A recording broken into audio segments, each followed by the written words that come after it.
Halo semua, selamat datang di video kami. Pada kesempatan ini, kami akan mengajak kalian untuk mengenal lebih dekat proses hukum acara di Pengadilan Tata Usaha Negeri Semarang. Tujuan utama dari video ini adalah untuk memberikan wawasan tentang bagaimana PT UN bekerja dalam menyelesaikan sengketa antara masyarakat dan pemerintah. Melalui observasi ini, kami akan mengikuti satu kasus nyata yang sedang disidangkan.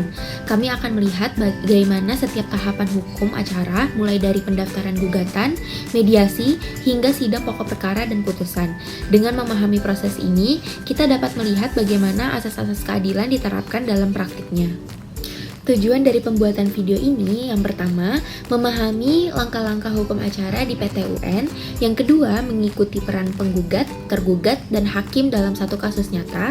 Yang ketiga, menunjukkan bagaimana sengketa tata usaha negara diselesaikan secara hukum. Kami berharap video ini dapat memberikan gambaran yang jelas tentang hukum acara PT UN. Dengan pemahaman ini, teman-teman semua tidak hanya mengetahui prosedur, tetapi juga menyadari pentingnya peran peradilan dalam menjaga keadilan bagi masyarakat. Selanjutnya masuk ke dalam duduk perkara. Dalam beberapa kasus yang ada di Pengadilan Tata Usaha Negeri Semarang, kelompok kami memilih kasus dengan nomor perkara 69-2024-PT-UN Semarang. Dengan para pihaknya adalah penggugatnya yaitu Lisa Kartini dan tergugatnya yaitu Kepala Kantor Pertanahan Kabupaten Kudus. Dalam hal ini para pihak bersengketa mengenai sertifikat tanah. Sejauh kami membuat video ini, kasus perkara yang kami ikuti itu belum kunjung selesai. Jadi hingga saat ini sidang masih berlanjut mengenai kesimpulan para pihak. Selanjutnya kami akan memaparkan mengenai sidang yang kami ikuti, yaitu sidang ke-8 pada tanggal 19 November dan sidang ke-9 tanggal 26 November. Baik, yang selanjutnya mengenai poin persidangan. Poin persidangan yang pertama yaitu persidangan pada tanggal 12 November 2024. Di mana pada persidangan tersebut agendanya adalah pertambahan surat bukti serta saksi dari pihak penggugat. Pada persidangan tersebut, pihak penggugat mengajukan 2 orang saksi. Penggugat mengajukan tambahan surat bukti yang diberi tanda P19 hingga P21. Pihak tergugat menyerahkan lembar halaman yang kurang pada bukti surat T2. Pada persidangan tersebut yang hadir adalah pihak dari penggugat sendiri beserta kuasa hukum, beserta 2 orang saksi yang diajukan dari pihak penggugat, yaitu Pak Andi Budiono dan Ibu Lani Wijaya, sedangkan dari pihak tergugat sendiri yang hadir hanya kuasa hukum. Terus selanjutnya poin persidangan pada 12 November 2024 tersebut terdapat keterangan dari saksi, 2 orang saksi tersebut, di mana keterangan dari saksi Pak Andi Budiono sendiri, di mana beliau memiliki tanah yang berbatasan langsung dengan jalan yang menjadi objek sengketa pada persidangan ini, di mana saksi membeli tanah tersebut sejak tahun 2009, membeli tanah tersebut dari orang yang bernama Pak Kaji sejak 15 tahun yang lalu. Jalannya sudah ada sejak Pak Andi Budiono membeli pekarangan di situ berbentuk tanah dan di seberangnya ada jalan yang berbentuk tanah hingga sekarang juga masih berbentuk tanah.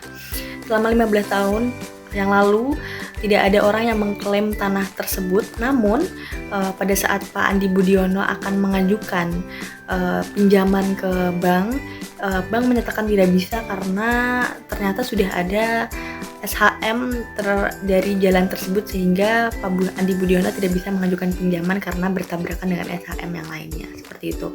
Untuk keterangan selanjutnya, keterangan dari Ibu Lani Wijaya, di mana saksi mempunyai tanah yang ada disertifikatkan di daerah yang sama, berbatasan langsung juga dengan jalan yang dimaksud dengan objek sengketa. 1 tahun yang lalu beliau membeli tanah. Saat dibeli juga ada jalan di situ yang berbentuk semi tanah atau juga masih berbentuk tanah juga. Dari Ibu Lani Wijaya sendiri juga tidak mengetahui bahwa tanah di jalan tersebut sudah ada hak milik, dan baru mengetahuinya pada saat beliau akan mengajukan pinjaman ke bank. Dengan kasus yang sama seperti Pak Andi Budiono, beliau tidak bisa mengajukan pinjaman ke bank karena bertabrakan dengan jalan yang sudah bersertifikat yang sudah ditetapkan sertifikat yang lain, seperti itu. Yang kedua yaitu poin persidangan pada 19 November 2024 dengan agenda tambahan bukti surat penggugat, tergugat, dan bukti para tergugat 2 intervensi. Pihak yang hadir yaitu ada penggugat hanya kuasa hukum dan tergugat 2 intervensi. Hasil sidangnya yaitu penggugat menyatakan cukup dengan bukti suratnya. Tergugat 2 intervensi belum siap dengan bukti suratnya, lalu pihak intervensi tidak membawa alat bukti yang berkaitan pada persidangan. Kemudian, para majelis hakim menjadwalkan ulang persidangan terkait tambahan bukti surat penggugat, tergugat, dan bukti surat para tergugat 2 intervensi yang merupakan kesempatan terakhir. Selanjutnya, kita akan membahas analisis mengenai sengketa tanah dengan perkara ini yang telah diproses di Petun Semarang dengan nomor perkara nomor 969-G-2024 Petun Semarang. Kasus ini diawali dengan gugatan dari penggugat yang merasa dirugikan akibat tidak dapat mendaftarkan HGU atas tanah yang ia miliki.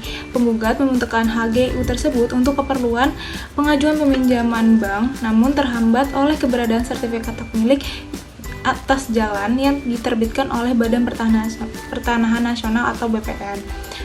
Penggugat mengajukan gugatan secara elektronik melalui e-court sebagaimana diatur dalam Perma nomor 1 tahun 2019 tentang administrasi perkara dan persidangan di pengadilan secara elektronik. Dokumen gugatan tersebut diverifikasi oleh majelis hakim sebelum diterima secara formal. Kemudian penyampaian jawaban tergugat. Dalam persidangan pertama, tergugat menyatakan belum siap menyampaikan jawaban, lalu hakim memberikan kesempatan tambahan yang sesuai dengan asas audit el alteram partem, yaitu kesempatan yang sama bagi kedua belah pihak. Pada sidang berikutnya, jawaban diajukan dan diverifikasi secara elektronik. Kemudian ada sidang pembuktian. Dalam sidang pembuktian, para pihak mengajukan bukti surat yang diverifikasi oleh hakim. Bukti dari penggugat yaitu P1 sampai dengan P18, kemudian dari tergugat ada T1 sampai dengan T2. Menjadi dasar pertimbangan hakim dalam menentukan keabsahan keputusan administrasi yang disengketakan. Selanjutnya ada putusan selah. Majelis hakim mengeluarkan putusan selah untuk mengabulkan permohonan intervensi ini. Penting untuk memastikan bahwa pihak yang berkepentingan dalam objek sengketa diberikan haknya untuk berpartisipasi secara aktif dalam proses persidangan. Selanjutnya, saya akan memaparkan mengenai evaluasi yang dapat kami berikan terhadap perkara ini sesuai dengan hukum acara petun yang telah kami pelajari. Poin pertama yaitu mengenai kepatuhan terhadap prinsip asas-asas umum pemerintahan yang baik atau AAUPB. Proses hukum acara dalam perkara ini menunjukkan penerapan asas-asas penting seperti asas kepastian hukum. Dalam setiap tahapan yang telah dijalankan sudah sesuai dengan ketentuan hukum acara petun yang ada. Selanjutnya mengenai asas transparansi, di mana dokumen persidangan tersedia melalui e-court sehingga transparansi terlaksana dengan baik dan dokumen dapat diakses oleh para pihak. Selanjutnya, yaitu poin kedua, mengenai efisiensi dengan e-court. Penggunaan e-court mempersingkat waktu pengiriman dokumen dan memudahkan akses bagi para pihak. Namun, sidang pembuktian tetap dilakukan secara tatap muka untuk memastikan keaslian dokumen fisik. Selanjutnya, mengenai poin yang ketiga yaitu keseimbangan hak para pihak. Majelis hakim memberikan waktu tambahan kepada tergugat untuk menyiapkan jawaban. Dengan ini menunjukkan penerapan asas keseimbangan dan fairness. Selanjutnya, saya akan memaparkan mengenai kesimpulan yang dapat kami ambil dari observasi yang telah kami lakukan.